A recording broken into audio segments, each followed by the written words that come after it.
Pernah lihat orang yang kulit dan putih matanya agak kekuningan? Perubahan warna ini adalah tanda dari kondisi yang disebut penyakit kuning. Meskipun warna kuning biasanya identik dengan keceriaan, kalau muncul di kulit dan mata, ini bisa jadi tanda masalah kesehatan. Penyakit kuning sendiri bukan penyakit, tapi gejala, seperti bendera kuning yang melambai, minta perhatian. Tubuh kita memberitahu kalau ada yang tidak beres dan perlu diperiksa. Warna kuning ini muncul ketika zat bernama bilirubin menumpuk di darah dan jaringan tubuh.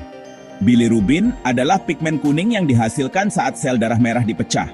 Biasanya bilirubin diproses oleh hati, yang bekerja seperti sistem pembuangan limbah, menyaringnya dari aliran darah dan mengeluarkannya dari tubuh. Tapi, kalau proses ini terganggu, bilirubin bisa menumpuk, menyebabkan penyakit kuning dan warna kekuningan itu. Penting untuk tahu penyebab penyakit kuning karena ini bukan cuma soal perubahan warna, tapi juga tentang memahami kondisi kesehatan yang mendasarinya. Untuk memahami penyakit kuning, kita perlu memahami perjalanan bilirubin dalam tubuh. Bayangkan sel darah merah kita seperti truk kecil pengantar oksigen ke seluruh tubuh. Seperti semua truk, mereka punya masa pakai. Saat tugasnya selesai, mereka dipecah di limpa, organ kecil dekat perut. Dalam proses pemecahan ini, pigmen bernama bilirubin dilepaskan. Bilirubin ini belum siap dibuang. Perlu diproses lebih lanjut. Dan disinilah peran hati. Hati seperti pabrik daur ulang, mengubah bilirubin yang belum terkonjugasi menjadi bentuk yang bisa dibuang, yang disebut bilirubin terkonjugasi. Bilirubin terkonjugasi ini lalu diangkut melalui saluran empedu, tabung kecil yang menghubungkan hati dan kantung empedu ke usus halus, dan akhirnya dikeluarkan dari tubuh. Penyakit kuning terjadi ketika ada masalah di tahap manapun dari proses ini. Jika terlalu banyak sel darah merah yang dipecah, atau hati rusak dan tidak bisa memproses bilirubin atau saluran empedu tersumbat, bilirubin bisa menumpuk dalam darah. Kelebihan bilirubin ini kemudian menyebar ke jaringan kita, menyebabkan kulit dan mata menguning. Tanda paling jelas dari penyakit kuning adalah menguningnya kulit dan putih mata. Warna kuning ini biasanya dimulai secara halus, mungkin pertama kali terlihat di putih mata, lalu makin jelas meluas ke kulit. Pada orang berkulit terang, warna kuning mungkin lebih terlihat, sedangkan pada orang berkulit gelap, mungkin lebih samar, terlihat seperti semburat kekuningan di telapak tangan atau telapak kaki. Tapi, penyakit kuning tidak selalu muncul sendiri. Seringkali disertai gejala lain yang bisa memberi petunjuk tentang penyebabnya. Gejala-gejala ini bisa ringan sampai berat, seperti lelah, lemas, sakit perut, hilang nafsu makan, mual, muntah, urin gelap, feses pucat, gatal, dan penurunan berat badan yang tidak jelas. Pada bayi baru lahir, penyakit kuning relatif umum, sering muncul dalam beberapa hari pertama kehidupan. Jenis penyakit kuning ini yang dikenal sebagai penyakit kuning fisiologis biasanya tidak berbahaya dan sembuh sendiri seiring matangnya hati bayi. Namun, jika warna kuning parah atau berlangsung lebih dari 2 minggu, penting untuk segera ke dokter. Hati, organ pekerja keras dalam tubuh kita, berperan penting dalam memproses bilirubin. Saat hati berfungsi optimal, bilirubin dikeluarkan dari aliran darah secara efisien, mencegah penumpukan.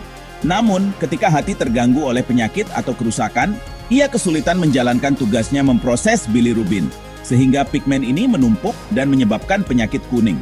Banyak kondisi yang dapat mengganggu fungsi hati dan menyebabkan penyakit kuning, termasuk hepatitis virus, yaitu peradangan hati yang disebabkan oleh virus seperti hepatitis A, B, dan C.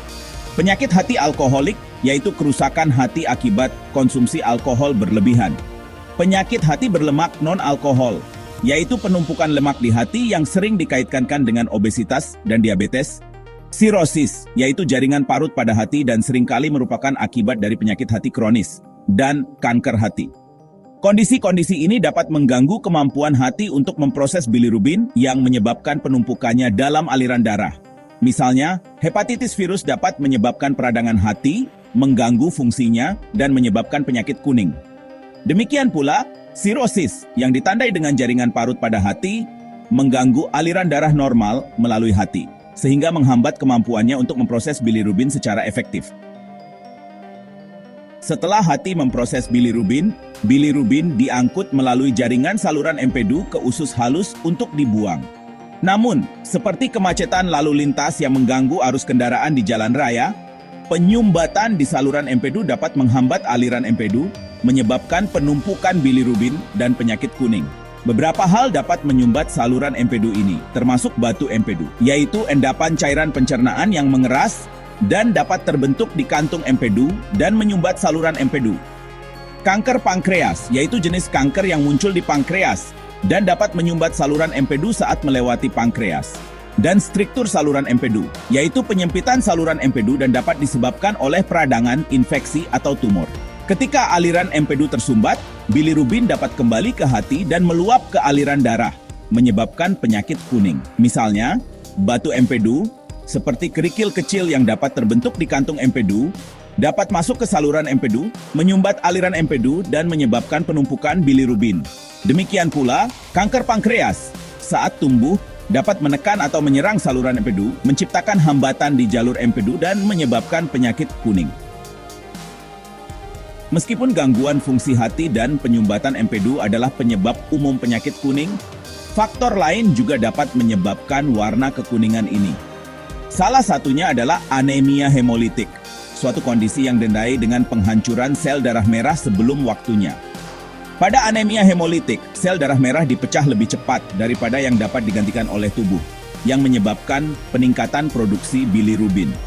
Peningkatan ini melebihi kapasitas pemrosesan hati, sehingga terjadi penumpukan bilirubin dan penyakit kuning.